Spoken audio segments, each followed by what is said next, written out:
roughly double the size.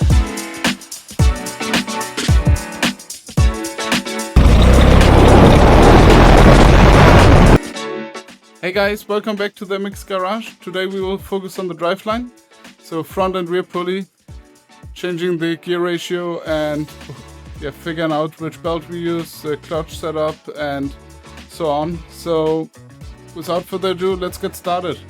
I got the Murray up on the lift and I will start by dismounting the front pulley. After connecting a vise, I finally got the bolt out. Took me forever, but now it's out. So now I should be able to get the pulley off. This pulley is double the size of the original one. The one I will use with the clutch in it is a little bit bigger than that, so the speed will already be more than doubled. I traced the pulley, then cut out one of the sides. So we'll do the same with the right side. Let's see if the pulley fits. Yes, it fits perfectly. So with that, start with the rear.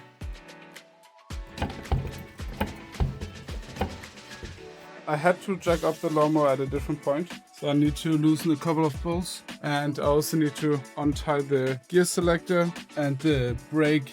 To unmount the gear selector, there's a bolt here, and then you can just drop out the shaft.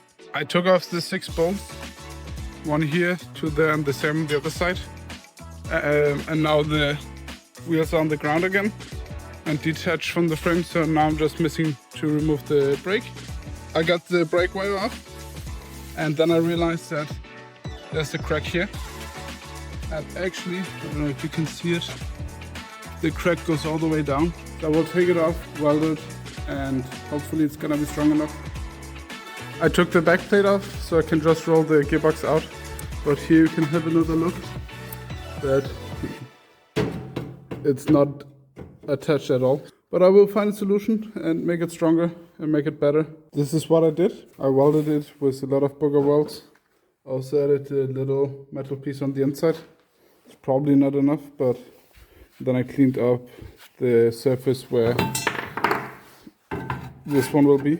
So with that, this is welded. It feels sturdy. To be honest, knowing my welds, it will probably break. I got the gearbox with the wheels on the table, and I will try to remove the C-clip here and see if I can get the pulley up. Usually it's a little bit tricky, but I'm sure I can make it work without destroying the pulley or the shaft.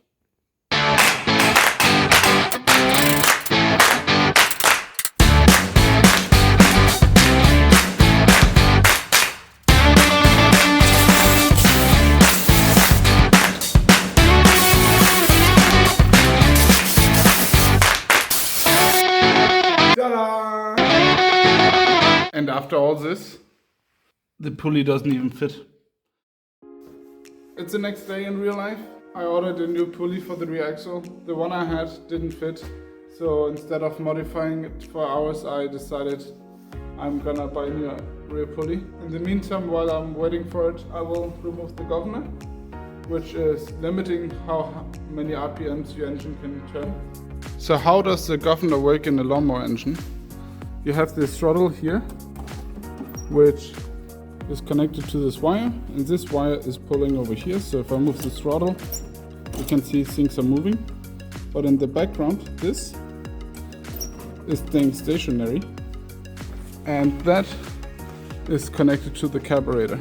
The carburetor is responsible for the air-fuel mixture and also how much fuel to give to the engine.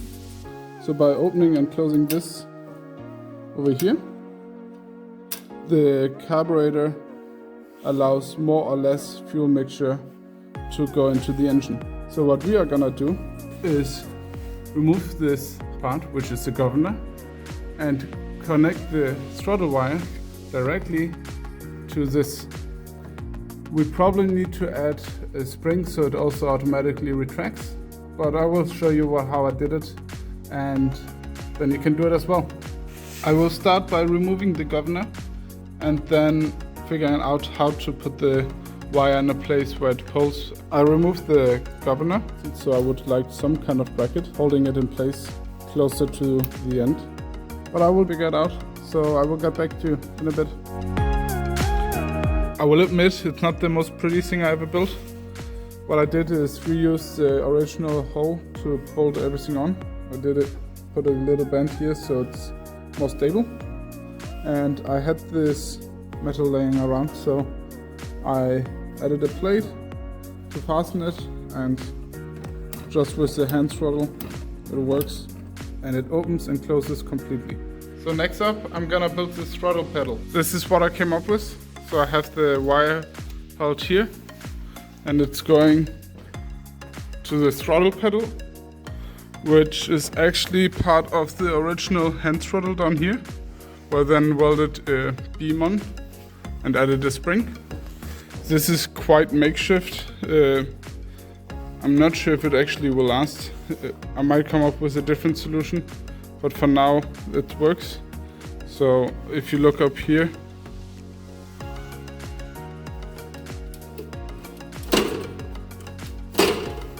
it works pretty good actually. The only thing I'm worried is that this metal down here, it's quite slim and flimsy. But I will see. I will give it a go and then I might do something else in the future. But with this, the first two items are done. Governor, done. Gas pedal, done. It's quite late, so I will stop for today and continue tomorrow. It's the next day and my pulleys arrived. This is a 6-inch pulley and this is a 5-inch pulley. And for now I think I will stick with a 6-inch pulley.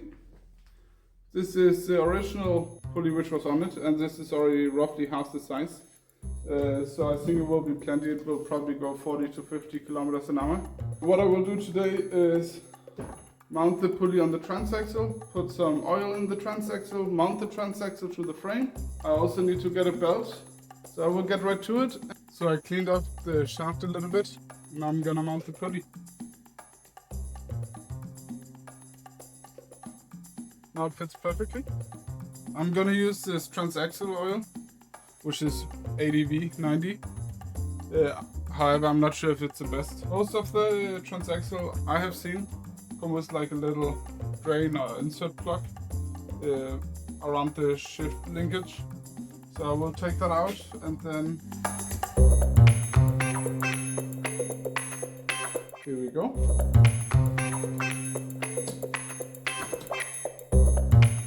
If you look inside, then there's a plate for the shift linkage and that can cover the hole. So I just moved it to the side so it goes straight down.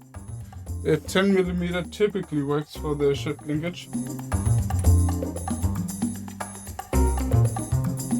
I think typically you would put it slightly less than halfway, but I'm no expert, so don't quote me on that. And since I also don't know the volume of this transaxle, I have no idea how much halfway is, so I'm just gonna fill it up. The reason why I'm doing this is typically there's grease, but grease doesn't work in the high RPMs as we drive. So the engine would actually not be greased and then it would heat up. So transaxle oil helps that a little bit. I mean, I still broke like 3 axles, so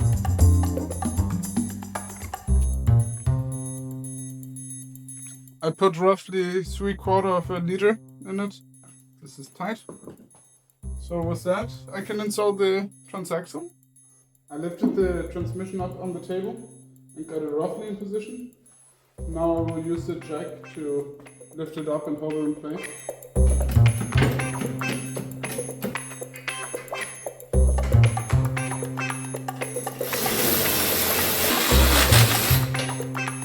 Earlier I mentioned I would use this engine pulley. However, I decided to use the engine pulley from this one since it also has a centrifugal clutch on it, and that would make driving so much easier.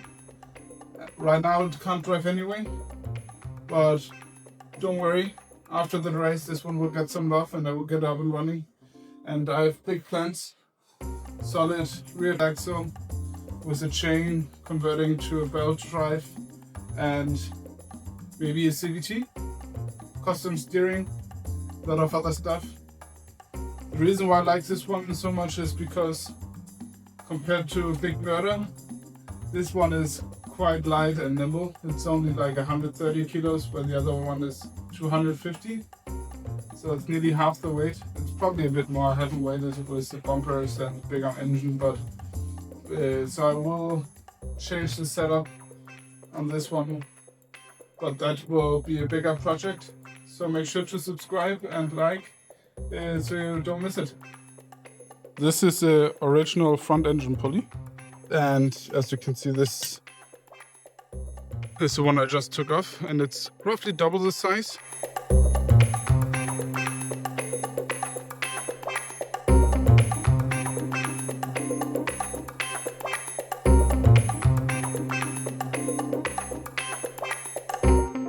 To find the right belt size, I engaged the clutch, routed the belt through all the pulleys, made sure that everything is aligned. Then I pulled both ends of the belt and added some tape where it overlapped. Then I took it all off again, and now I put some zip ties. I will head to the shop where he can measure. He has a device to pull it straight, and then it tells him which size belt it should be. I got the new belt. I will install it now. I need to take the steering off and loosen some pulleys, but I will crack on with it and show you the result. Here we are. I got the belt on. To get the belt on, I had to lift the steering shaft. I will show you. Starting at the engine pulley, you can see the belt is on. To get guided through this part here, I had to remove the steering. I also removed a pulley which was here. I didn't need it anymore. And the belt is tight. You can also see it on the spring that it's not all the way compressed. And the new rear axle pulley is also on. So it's basically ready to give it a test ride. But before we go on the test ride, I would like to mount the exhaust, and this time mount it properly. Do the heat shields, the RPM tacho, I will show you what I got there. And an oil change. I think I will start with draining the oil. So I just let it drain while I do the other things and then fill it up in the end.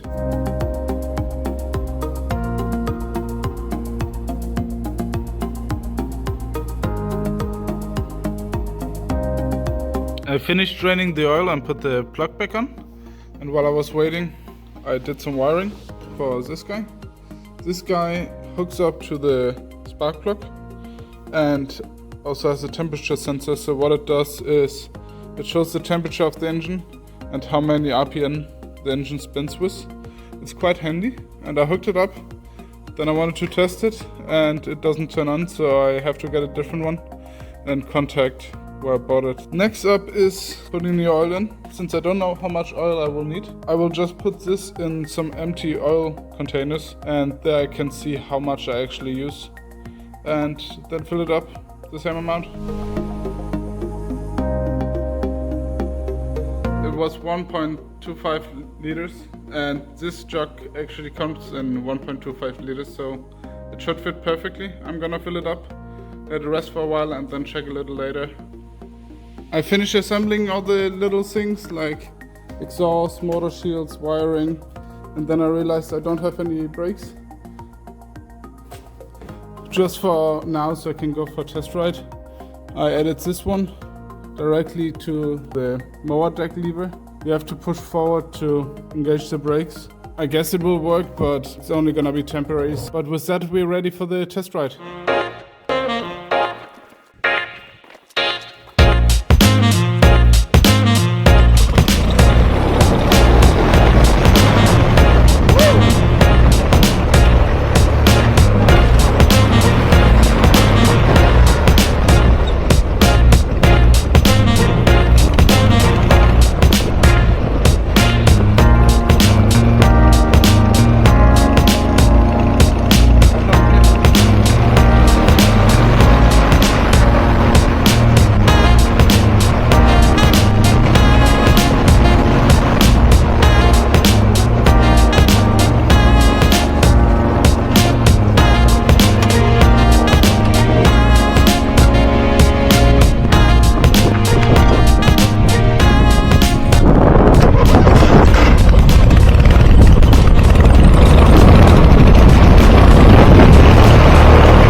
final thoughts, the Murray drives. The drive line works quite well and the pulleys work out well. The governor works, but yeah, you can probably already see it. This will bend within like 20 minutes of driving it, so I have to redo the throttle pedal. I also mounted the steering wrong, so it's actually not in the center. I need a proper brake, that is the important things, and the battery was about to fall off even though we didn't go as fast. I didn't go for a max speed run, I will do that next time. Mainly due to the brakes, they're quite janky and I don't trust them right now. I will lower the seat a little bit more to have a better center of gravity. Next video, obviously the seat, the throttle pedal, a brake, and hopefully we put some fenders back on. That would be great, and maybe some other stuff like the battery mount, and then we can actually go for a proper test ride and see how fast this goes. I'm confident that it will go 40-50 kilometers an hour, but maybe it goes faster, maybe it goes slightly slower. We will find out in the next video. Thank you for watching. Remember to like and subscribe. See you.